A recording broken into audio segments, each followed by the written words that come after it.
स्वागत है आपका study by DR YouTube channel पर। और इंडियन पॉलिटी की जो विगत 10 वर्षों में जितनी भी यूपीएससी और पीसीएस एग्ज़ाम हुए हैं, उन एग्ज़ामों के जो इम्पोर्टेंट प्रश्न हैं जो आए हुए हैं, उनका आज हम एक सीरीज़ लेके आए हैं और उस सीरीज़ को हम हल करेंगे। तो साथियों, एंड तक हमारे साथ बने रहिए। अगर आपको सीरीज़ अच्छी लगे तो आप अंत में चैनल को सब्सक्राइब करें और इसके साथ ही आप वीडियो को लाइक करें। और हम शुरुआत करते हैं आज के पहले प्रश्न से। सर्वोच्च न्यायालय ने अपने किस निर्णय में कहा कि संसद को अनुच्छेद 368 के तहत मूल ढांचे में परिवर्तन करने का अधिकार नहीं है? तो इसमें ऑप्शन ए है केशवानंद भारती बनाम केरल राज्य, दूसरा माधवराज सिंधिया बनाम भारत संघ, तीसरा गोलकनाथ बनाम पंजाब राज्य और चौथा है शंकरी प्रसाद बनाम भारत संघ। तो ये 4 ऑप्शन है। इसमें से हमारा जो आंसर होगा साथियों, हमारा आंसर होगा इसमें वो हो जाएगा ए। और ये कब आया था? तो ये आया था 1973 में, और 1973 में आया था। और इसके अलावा जो गोलकनाथ है वो आया था 1967 में, और शंकरी प्रसाद है ये आया था 1951 में। इस प्रकार से हम चारों ऑप्शनों पे चर्चा करेंगे। अब देखिए साथियों, अगला जो प्रश्न है हमारा, अगला है कि अंग्रेजों द्वारा प्रस्तुत किस योजना में प्रांतों के समूहीकरण का प्रावधान है? देखिए यहाँ पे जो प्रांतों के समूहीकरण में ये जो शब्द है इसको आप पकड़िए। इसके अंतर्गत प्रांतों का समूहीकरण का मतलब होता है प्रांतों का एकीकरण। तो किस प्रावधान में किया गया? तो ये आ जाएगा, इसका आंसर आ जाएगा कैबिनेट मिशन। और कैबिनेट मिशन जो है वो आया था 24 मार्च 1946 को। कब आया था? 24 मार्च 1946 के दिन आया था। और ये इससे संबंधित है, किससे? प्रांतों के एकीकरण से। यहाँ समूहीकरण को हम एकीकरण से भी ले सकते हैं। फिर इसके बाद में देखिए जो क्रिप्स मिशन है ये कब आया था? तो ये आया था 1942 को। फिर ऐसे ही और ये हम चर्चा करते हैं आगे के प्रश्नों पर। इस प्रकार से जो ऑप्शन है उन पे भी हम चर्चा करेंगे। तो अगला प्रश्न देखिए साथियों, अगला है गैर कांग्रेसी सरकार का प्रथम प्रधानमंत्री कौन था? तो ये बने थे मोरारजी देसाई। इसमें ए आंसर हो जाएगा मोरारजी देसाई। कौन हो जाएगा? ए, यानी कि मोरारजी देसाई। कब बनी थी इनकी सरकार? 1977 के अंतर्गत पहली बार केंद्र में गैर कांग्रेसी सरकार बनी थी। और किनकी बनी थी? मोरारजी देसाई की। अब देखिए साथियों, अगला प्रश्न है। इसी प्रकार से ये इम्पोर्टेंट प्रश्नों की एक सीरीज है। और ये प्रश्न जितने भी हैं ये सब प्रश्न जो पीसीएस के एग्ज़ाम है या यूपीएससी के एग्ज़ाम है उनमें आए हुए प्रश्न है। और ये बहुत ही इम्पोर्टेंट प्रश्न है। तो साथियों एंड तक हमारे साथ बने रहिए। निम्नलिखित में से किसने होम रूल आंदोलन प्रारंभ किया था? देखिए किसने प्रारंभ किया था? तो सबसे पहले बात करें हम होम रूल आंदोलन की, इसमें 4 ऑप्शन है। एनी बेसेंट और बाल गंगाधर तिलक, लाला लाजपत राय और गोपाल कृष्ण गोखले। तो अब देखिए जो गोपाल कृष्ण गोखले हैं ये नहीं हो सकते हैं, लाला लाजपत राय। तो इसमें 2 जन हैं। तो सबसे पहले प्रथम की बात करें तो इसमें ऑप्शन हो जाएगा बी। सबसे पहले अप्रैल 1916 में बाल गंगाधर तिलक ने शुरू किया था।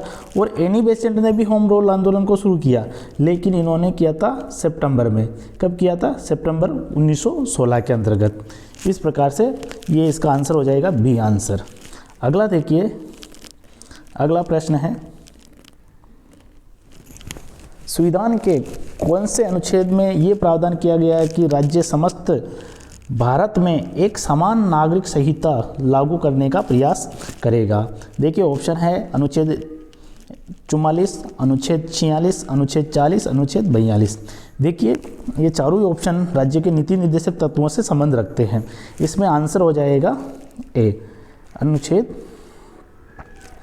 44। जो 44 है वो समान नागरिक संहिता की बात करता है। देखो इसको आपके याद रखने का 4 और 4 दोनों समान है, बराबर है। तो इस प्रकार से आप इसको याद रख सकते हो, 4 और 4 बराबर है, इसलिए समान नागरिक संहिता की बात करता है। अब देखिए जो 46 है वो SC ST से संबंधित है। किससे है? SC ST से। फिर इसके बाद में 42 है वो काम से संबंधित न्यायोचित काम। कौन सा होना चाहिए? न्यायोचित काम होना चाहिए। 40 है, ये भी बहुत इंपॉर्टेंट है, कई बार प्रश्न पूछा गया है। तो 40 से है पंचायतों का गठन। किसका है? पंचायतों का गठन। इस प्रकार से हम चारों ऑप्शनों पे चर्चा करेंगे साथियों। और अगला प्रश्न देखिए, अगला प्रश्न है प्रस्तावित सांप्रदायिक अवार्ड में ऐसी कौन सी बात थी जिसकी वजह से मोहनदास करमचंद गांधी ने आमरण अनशन की घोषणा कर दी। देखिए ये जो ये इसको हम क्रिमिनल अवार्ड भी कहते हैं या सांप्रदायिक पंचाट भी इसे कहा जाता है। तो सांप्रदायिक जो पंचाट आया था साथियों वो आया था सितंबर 1932 में। कब आया था? सितंबर 1932 के अंतर्गत आया था, सितंबर। ये देखिए, और इसका जो मुख्य कारण था आमरण अनशन का वो था कि दलितों को हिंदुओं से पृथक करने का प्रावधान, यानी कि दलितों को पृथक निर्वाचन देने की बात कही गई थी। और ये कब आया था? 1932 के अंतर्गत, सितंबर 1932 में आया था। और इसमें जो एक समझौता हुआ था पूना पैक्ट। क्या हुआ था? पूना पैक्ट। और किन किन के मध्य हुआ था? तो गांधी जी और अंबेडकर साहब के मध्य हुआ था। गांधी जी और अंबेडकर, गांधी जी और अंबेडकर के मध्य समझौता हुआ था, इसको पूना पैक्ट कहा जाता है। साथियों अगला प्रश्न देखिए, संविधान निर्मात्री सभा की प्रथम बैठक कब आयोजित हुई थी? ऑप्शन देखिए, 9 दिसंबर, 31 दिसंबर, 2 अक्टूबर और 2 सितंबर। तो इसकी जो पहली बैठक है हुई थी वो हुई थी, ऑप्शन हो जाएगा इसमें ए ऑप्शन हो जाएगा, यानी 9 दिसंबर 1946 के दिन। इस दिन संविधान सभा के अस्थायी अध्यक्ष बने थे। अस्थायी अध्यक्ष कौन बने थे? डॉक्टर सच्चिदानंद सिन्हा। कौन बने थे? सच्चिदानंद सिन्हा बने थे। फिर इसके बाद में 11 दिसंबर को 2 दिन बाद में संविधान सभा की स्थायी बैठक हुई थी और उसमें डॉक्टर राजेंद्र प्रसाद स्थायी अध्यक्ष बने। अगला प्रश्न देखिए,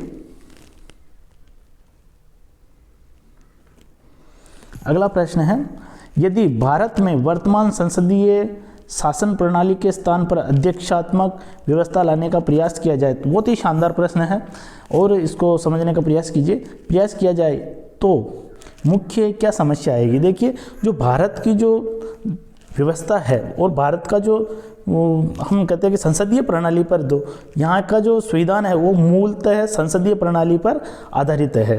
अब देखिए, और संविधान में ऐसी व्यवस्थाएं की गई कि जिसकी वजह से वहाँ की जो प्रणाली है या शासन व्यवस्था है वो संसदीय है और मूल ढांचा वहाँ का संसदीय हो गया। कहाँ का है? भारत का। तो भारत के अंदर क्या समस्या आएगी? तो यहाँ संसदीय व्यवस्था संविधान का मूल ढांचा है, इसमें ए ऑप्शन हो जाएगा।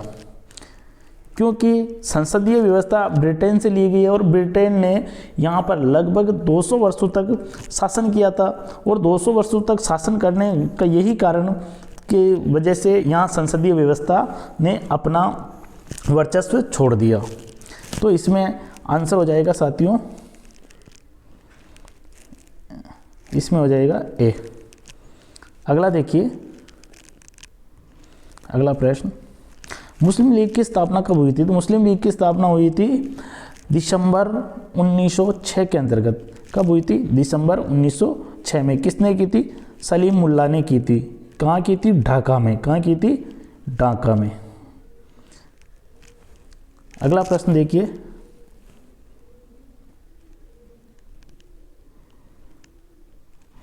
अगला प्रश्न है M.K. गांधी ने कांग्रेस के केवल एक ही अधिवेशन की अध्यक्षता की थी। जो महात्मा गांधी थे उन्होंने एक ही अधिवेशन की अध्यक्षता की थी और वह अधिवेशन कहाँ और किस वर्ष हुआ? तो देखिए ऑप्शन है इसमें, बेलगाम 1924, नागपुर 1920, लखनऊ 1916 और लाहौर 1929। तो इसमें ऑप्शन हो जाएगा ए। क्या हो सकता? इसमें ऑप्शन हो जाएगा ए, आंसर हो जाएगा इसका, यानी बेलगाम 1924 के अंतर्गत गांधी जी ने उस अधिवेशन की अध्यक्षता की थी।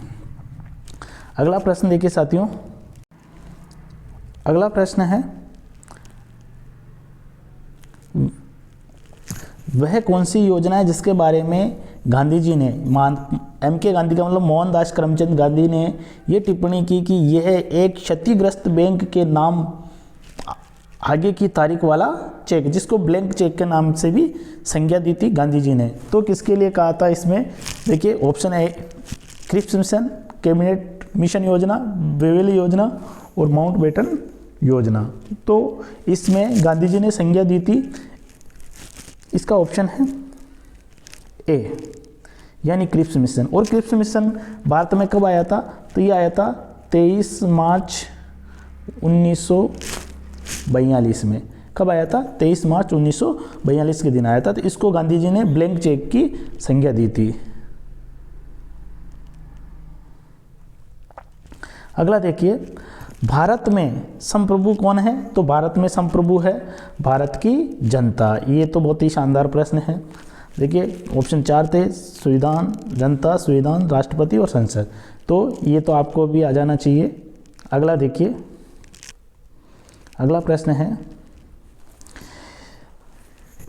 ये दो शब्द धर्मनिरपेक्ष और समाजवाद प्रस्तावना में जोड़े गए, ये कौन सा संविधान संशोधन है। इसमें ऑप्शन है 25वां, 4वां, 42वां और 44वां। तो इसके अंतर्गत जो भारतीय संविधान की प्रस्तावना में साथियों एक ही बार संविधान संशोधन हुआ था और एक ही बार संशोधन हुआ था, और वो हुआ था 1942 में। और 1942 और कब, 1976, यानी कि 1942 में 42वां संविधान संशोधन 1976 में। कौन सा, और जो 44वां संविधान संशोधन हुआ था ये इसमें आ जाएगा, ये हुआ था 1978 में।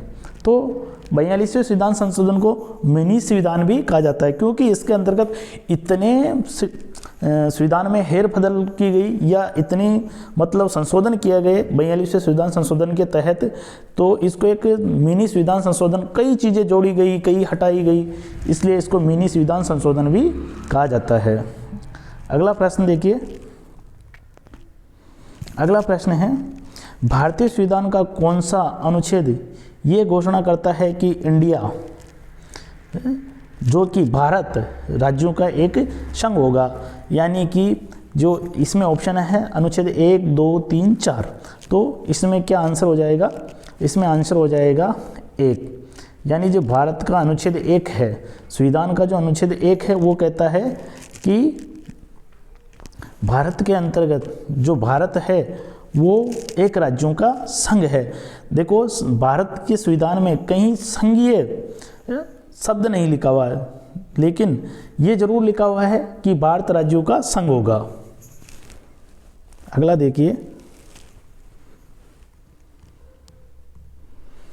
अगला है, सर्वोच्च न्यायालय के किसी न्यायाधीश को उसके कार्यकाल की समाप्ति से पूर्व कैसे हटाया जा सकता है। ऑप्शन है मुख्य न्यायाधीश द्वारा, मुख्य न्यायाधीश की सिफारिश द्वारा, सिफारिश पर राष्ट्रपति द्वारा, या संसद की सिफारिश पर राष्ट्रपति द्वारा, या केंद्रीय मंत्रिमंडल की राय पर राष्ट्रपति द्वारा। देखिए बहुत ही शानदार प्रश्न है और बहुत ही डीपली प्रश्न है। इसके अंतर्गत आपकी तरफ से क्या होगा साथियों आंसर, तो आप देखिए इसमें आंसर होगा मुख्य, इसमें हो जाएगा संसद की सिफारिश पर राष्ट्रपति द्वारा। देखिए संसद के अंतर्गत एक विधेयक लाना पड़ता है और उस विधेयक के द्वारा उनको कदाचार के आधार पर उन्हें अपने पद से हटाया जाता है। अगर वो लोकसभा में लाया जाता है तो 100 या 100 जनों का बहुमत होना जरूरी है, यानी कि हम कह सकते हैं कि अगर 100 सदस्य उस विधेयक को पारित कर दे, या अगर राज्यसभा में हैं तो 50 सदस्य अगर उस विधेयक को पारित कर दे, तो वह मुख्य न्यायाधीश और उस विधेयक या उस अधिनियम द्वारा राष्ट्रपति उस न्यायाधीश को हटा सकता है। इस प्रकार से, और ये जो बात है ये कही गई है, जो हम भारतीय संविधान के सुप्रीम कोर्ट की बात करते हैं, जो उच्चतम न्यायालय है वो अनुच्छेद 124 से प्रारंभ होता है और 124 से प्रारंभ होता है। तो 124 के अंतर्गत ही ये बात कही गई है, अनुच्छेद 124 के अंतर्गत ये बात कही गई है। अगला प्रश्न देखिए, अगला है 44वें संविधान संशोधन द्वारा राष्ट्रपति की शक्तियों में क्या वृद्धि की गई। देखिए बहुत ही शानदार 44वां संविधान संशोधन। अब देखिए 44वां संविधान संशोधन हुआ था 1978 में। कब हुआ था? 1978 में। और इसके अंतर्गत जब 42वां संविधान संशोधन हुआ था तो उसके अंतर्गत एक बात जोड़ी गई थी कि भारतीय संविधान के अनुसार भारत का जो राष्ट्रपति है उस राष्ट्रपति को मंत्रिमंडल की जो राय है वो मानने के लिए बाध्य किया था। लेकिन जो 44वां संविधान संशोधन 1978 में आया इसके अंतर्गत राष्ट्रपति एक बार किस मंत्रिमंडल को उसकी राय पुनर्विचार हेतु लौटा सकता है, ये जोड़ा गया था, इसमें वृद्धि की गई थी। तो ए आंसर हो जाएगा। अगला देखिए, अगला है भारत का प्रथम कार्यवाहक प्रधानमंत्री। भारत का प्रथम कार्यवाहक प्रधानमंत्री गुलजारी लाल नंदा, लाल बहादुर शास्त्री, मोरारजी देसाई और आई के गुजराल, इंद्र कुमार गुजराल। तो जो मोरारजी देसाई है वो तो प्रथम गैर कांग्रेसी प्रधानमंत्री बने थे 1977 के अंतर्गत 1977 में। तो जैसे ही नेहरू जी की मृत्यु होती है 1964 में, तो 1964 में ही इनको गुलजारी लाल नंदा को, यानी कि आंसर ए हो जाएगा, इनको प्रथम कार्यवाहक प्रधानमंत्री बना दिया जाता है। आगे देखिए अगला जो प्रश्न है,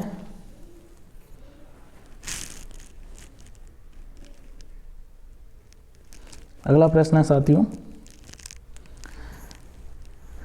निम्नलिखित में से कौन सा संविधान की प्रस्तावना में नहीं है? कौन सा शब्द संविधान की प्रस्तावना में नहीं है? तो देखो, न्याय है, सामाजिक आर्थिक राजनीतिक न्याय है, बंधुत्व है, संघीय, देखो, और संघीय और व्यक्ति की गरिमा। तो व्यक्ति की गरिमा भी है लेकिन संघीय कहीं पे भी नहीं लिखा हुआ है प्रस्तावना के अंतर्गत।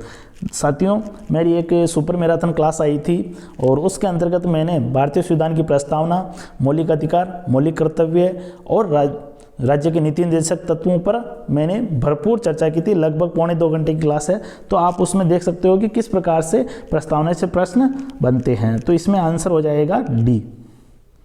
अगला देखिए, संविधान के कौन से अनुच्छेद में ये प्रावधान है कि राज्य के नीति निर्देशक तत्वों को न्यायालय में नहीं ले जाया जा सकता है? देखिए, इसके अंतर्गत ये सारे ही ऑप्शन राज्य के नीति निर्देशक तत्वों से हैं। देखो, अनुच्छेद 40 के अंतर्गत पंचायतों का गठन है, ठीक है, ये नहीं हो सकता है। फिर अनुच्छेद 42 में देखिए, इसके अंदर अभी बताइए, न्यायोचित काम, किसी भी व्यक्ति को न्यायोचित काम मिलना चाहिए। काम तो होना चाहिए लेकिन न्यायोचित होना चाहिए, ऐसा काम नहीं होना चाहिए जो अन्यायपूर्वक हो। तो अनुच्छेद 42 न्यायोचित काम के लिए कहता है, ये भी नहीं होगा। और अनुच्छेद 45 में निःशुल्क शिक्षा की बात करता है, तो ये भी नहीं होगा। तो अनुच्छेद ये हो जाएगा 37, यानी कि ऑप्शन हो जाएगा सी, इसका आंसर हो जाएगा। अगला देखिए, हम लगभग चारों ऑप्शनों पे चर्चा कर रहे हैं साथियों। तो इससे आपके क्या है कि कम समय में आपको अधिक प्रॉफिट मिलेगा और आपको अच्छा याद हो जाएगा, ताकि एक क्लियरिफिकेशन हो जाएगा। निम्नलिखित में से कौन कैबिनेट मिशन का सदस्य नहीं था? देखो, बहुत ही अच्छा प्रश्न है। Patrick Lawrence, Stafford Cripps, Alexander Sorensen और लॉर्ड माउंटबेटन।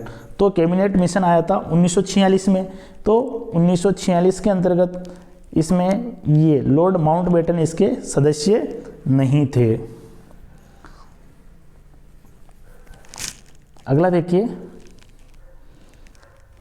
अगला प्रश्न, संविधान के किस संशोधन में राष्ट्रपति को मंत्रिमंडल की राय मानने के लिए बाध्य कर दिया गया? आ गया ना, 42वें संविधान संशोधन है ये, इसमें आंसर हो जाएगा बी।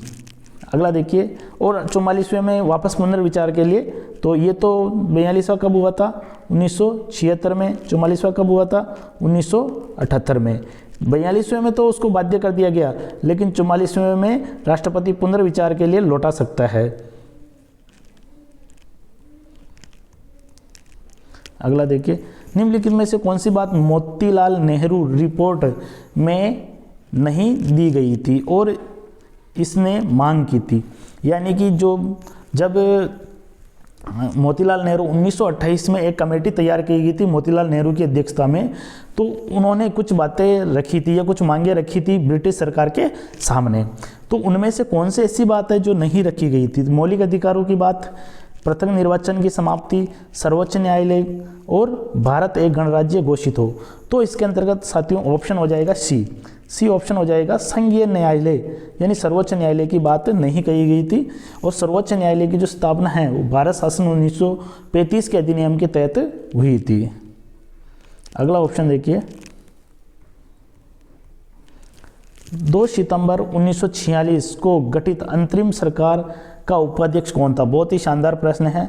मोहम्मद अली जिन्ना, जवाहरलाल नेहरू, सरदार वल्लभ भाई पटेल, डॉक्टर राजेंद्र प्रसाद। तो इसमें उपाध्यक्ष बने थे पंडित जवाहरलाल नेहरू। बी आंसर हो जाएगा इसका साथियों। अगला देखिए, कांग्रेस विभाजन किस वर्ष हुआ था? देखिए कांग्रेस विभाजन एक तो उस समय हुआ था 1907 के अंतर्गत, वो तो गर्म दल और नरम दल के मध्य हुआ था 1907 में। लेकिन जब आज़ादी के बाद में एक बार और कांग्रेस विभाजन हुआ था, जिसके अंतर्गत 19 देखो इसमें ऑप्शन हो जाएगा 1969 में। उस समय जो कांग्रेस के अध्यक्ष थे वो के कामराज थे। तो के कामराज के समय 2 गुट बने थे, एक तो इंदिरा गांधी का यानी कांग्रेस के, और एक बने था कांग्रेस आई। इस प्रकार से 2 गुट बने थे। कब बने थे? 1960, और इसको कांग्रेस का विभाजन वर्ष कहा जाता है 1969। अगला देखिए, साइमन कमीशन का बहिष्कार क्यों किया गया? क्योंकि इसमें एक भी सदस्य भारतीय नहीं था। ये आंसर हो जाएगा। अगला देखिए साथियों, में थोड़ा समय लग रहा होगा क्योंकि मैं चारों ऑप्शन पे डिस्कस करता हूं ताकि आपका वो डिस्क्रिप्टिव नॉलेज मिले और आपकी जो पढ़ने की जो कैपेसिटी है वो थोड़ी अच्छी हो जाए और आपको प्रश्नों को हल करने का तरीका अच्छा मिल जाए। अगला देखिए, किस संशोधन द्वारा भूमि सुधार कानून को संवैधानिक संरक्षण प्रदान किया गया था? ये बहुत ही शानदार प्रश्न है। इसके अंतर्गत देखिए प्रथम, द्वितीय, तृतीय, चतुर्थ, तो इसमें प्रथम आ जाएगा। और प्रथम संविधान संशोधन को ही 9वीं अनुसूची कहा जाता है। क्या कहा जाता है? 9वीं अनुसूची। और कब हुआ था? 1951 में। ठीक है, 9वीं अनुसूची जोड़ी गई थी। मूल संविधान में कितनी अनुसूचियाँ थी? तो मूल संविधान में मात्र कितनी अनुसूचियाँ थी? मात्र 8 अनुसूचियाँ थी। फिर 9वीं जोड़ी गई थी 1951 में, फिर 10वीं जोड़ी गई थी दल बदल की 1985 में, फिर 11वीं जोड़ी गई थी पंचायती राज, और फिर 12वीं जोड़ी गई थी नगर पालिका। इस प्रकार से 12 अनुसूचियाँ भारतीय संविधान में हो गई। अगला देखिए,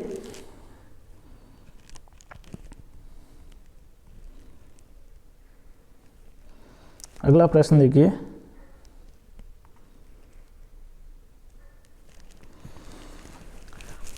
भारतीय संविधान के किस प्रकार किस संघीय व्यवस्था का प्रावधान है? देखिए भारतीय जो संविधान है वो संघीय तो है लेकिन इसका झुकाव एकात्मक की ओर है, यानी एकात्मकता की ओर झुका हुआ संघात्मक है। यानी कि इसमें जिस प्रकार से केंद्र अन्य राज्यों पर नियंत्रण रखता है तो उसमें ऐसा लगता है कि यहाँ पे एकात्मक व्यवस्था है। तो ये आंसर हो जाएगा। अगला देखिए, मुस्लिम लीग के किस अधिवेशन में पाकिस्तान पारित हुआ? यानी कि मुस्लिम लीग ने किस अधिवेशन में कहा कि पाकिस्तान हमारा अलग राष्ट्र बनना चाहिए, और वो पाकिस्तान जो बना है वो धर्म के आधार पर बनने वाला राष्ट्र है।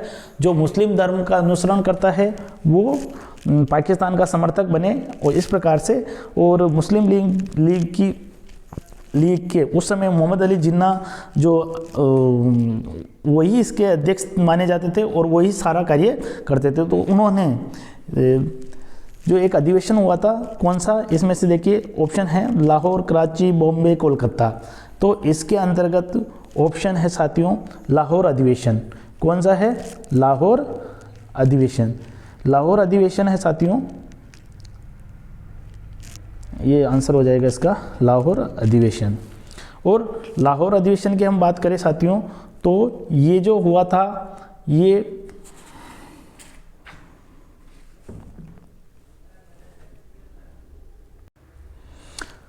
हुआ था मार्च 1940 में। कब हुआ था? मार्च 1940 में। अगला देखिए,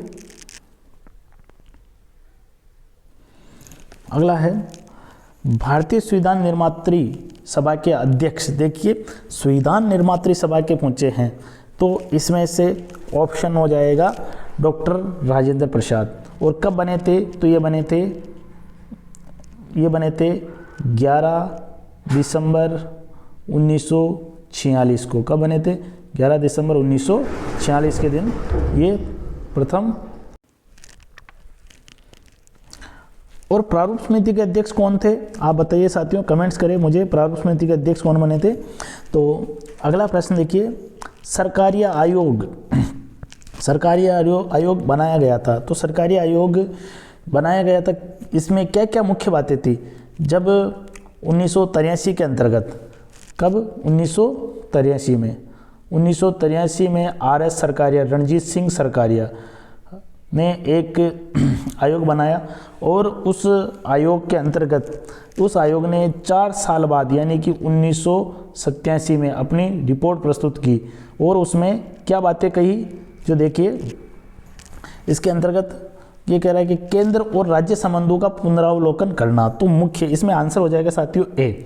ये मुख्य बात थी, ये केंद्र और राज्य संबंधों पर चर्चा हुई थी इसमें। और इसमें सबसे ज़्यादा सरकारी आयोग के अंतर्गत केंद्र राज्य संबंधों पर ध्यान दिया गया था।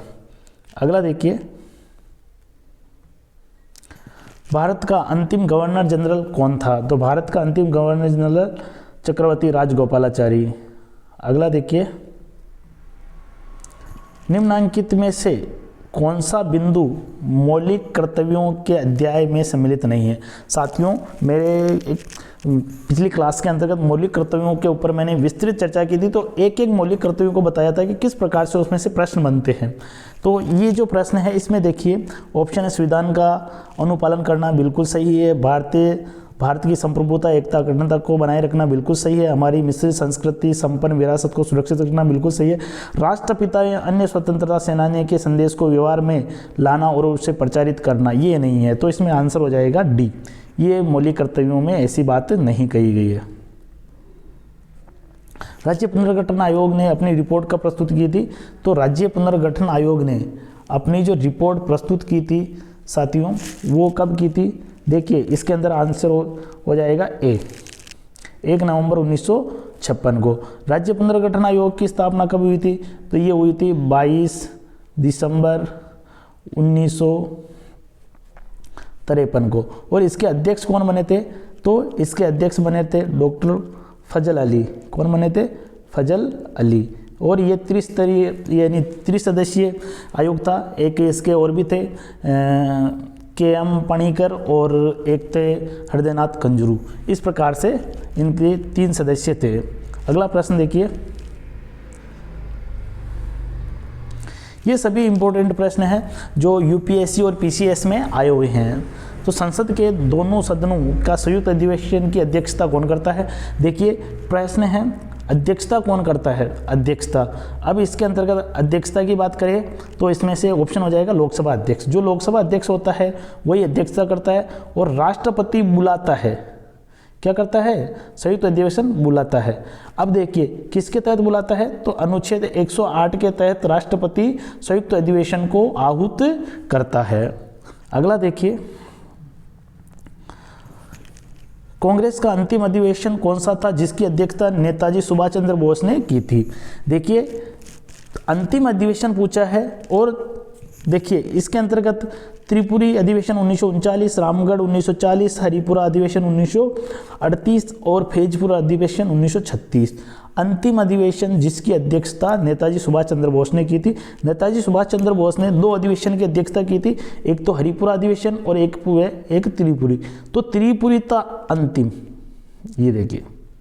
और जब गांधी जी ने उनका विरोध किया उसके बावजूद भी ये इस अधिवेशन के अध्यक्ष बने हैं। तो त्रिपुरी अधिवेशन हो जाएगा ए, ऑप्शन हो जाएगा त्रिपुरी अधिवेशन 1939।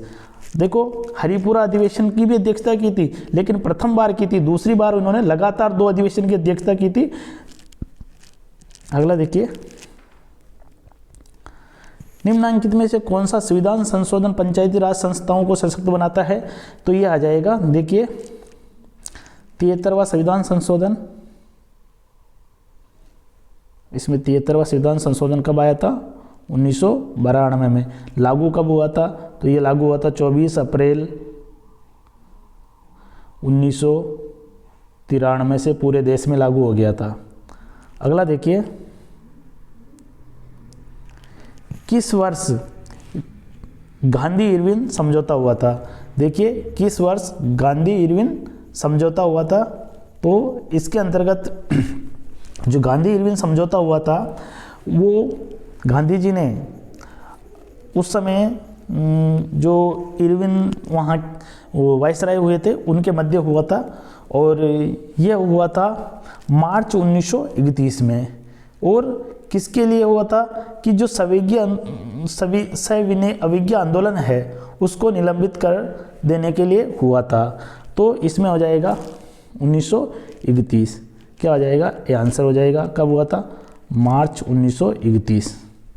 अगला देखिए साथियों, अगला प्रश्न है कि किस एक्ट के अंतर्गत अंग्रेजों ने भारतीय प्रांतों में द्वैत, देखिए प्रांतों में द्वैत शासन की स्थापना की थी। तो प्रांतों में जो द्वैत शासन है साथियों वो की थी 1919 के अधिनियम के तहत, जिसको मॉन्टेग्यू चेम्सफोर्ड सुधार भी कहा जाता है। क्या कहा जाता है?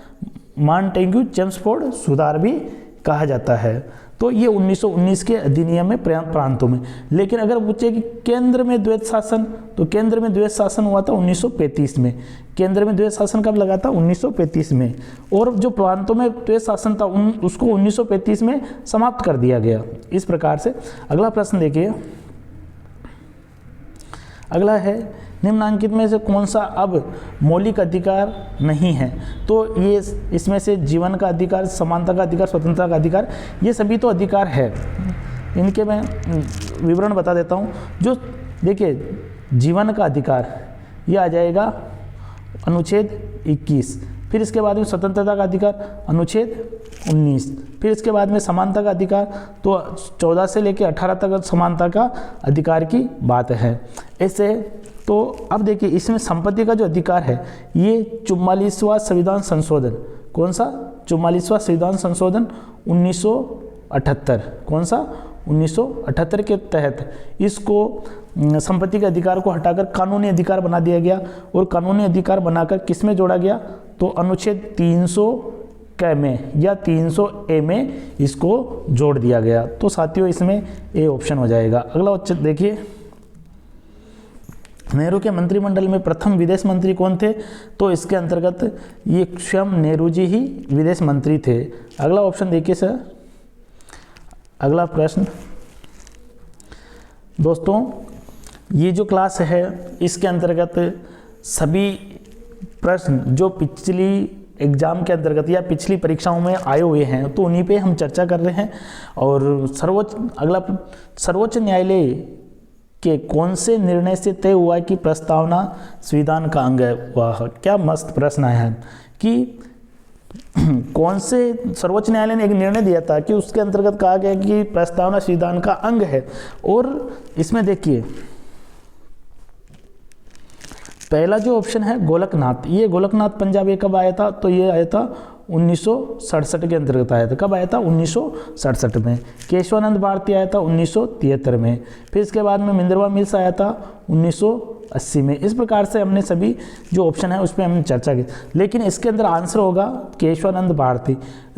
केरल के एक महाराज हुए थे केशवानंद, तो उनकी भूमि को लेकर कुछ विवाद हो गया था, तो वो सुप्रीम कोर्ट चले गए और उन्होंने कहा कि आप इस प्रकार से करते हो। तो उन्होंने कहा कि भारत जो संसद है वो कानून द्वारा संविधान संशोधन कर सकती है या संविधान में संशोधन कर सकती है, लेकिन मूल ढांचा जो मूल ढांचा है जैसे कि है ना संविधान की सर्वोच्चता, न्यायपालिका की स्वतंत्रता और निष्पक्ष चुनाव, ये जो संविधान की मूल ढांचे के अंतर्गत आते हैं या मौलिक अधिकार है, इनको जो संसद है वो इनमें संशोधन नहीं कर सकती है।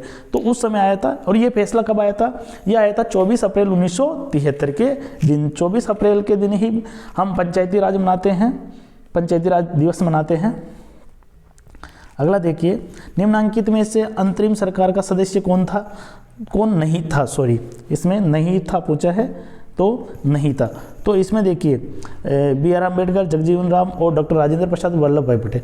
अब देखिए ये जो अंतरिम सरकार बनी थी, जगजीवन राम श्रम मंत्री थे। क्या थे? श्रम मंत्री। सरदार वल्लभ भाई पटेल गृह मंत्री थे और डॉक्टर राजेंद्र प्रसाद उद्योग मंत्री थे। क्या थे? उद्योग मंत्री। अब देखिए उस समय B.R. अम्बेडकर साहब को कोई जगह नहीं मिली थी अंतरिम सरकार में, लेकिन उसके बाद में जब स्वतंत्रता के बाद में जब सरकार बनी थी तब ये कानून मंत्री बने थे। क्या बने थे? कानून मंत्री। लेकिन अंतरिम सरकार में इनको जगह नहीं मिली।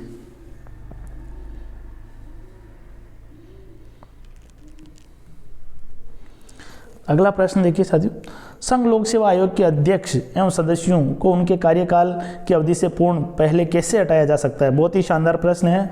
सर्वोच्च न्यायालय की सिफारिश पर, राष्ट्रपति द्वारा, केंद्रीय मंत्रिमंडल, संसद की सिफारिश पर, राष्ट्रपति द्वारा, सर्वोच्च न्यायालय द्वारा।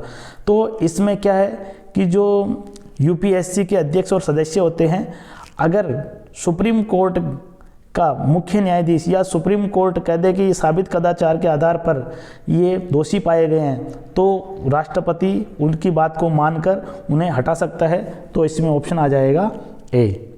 क्या आ जाएगा? ए। अगला देखिए,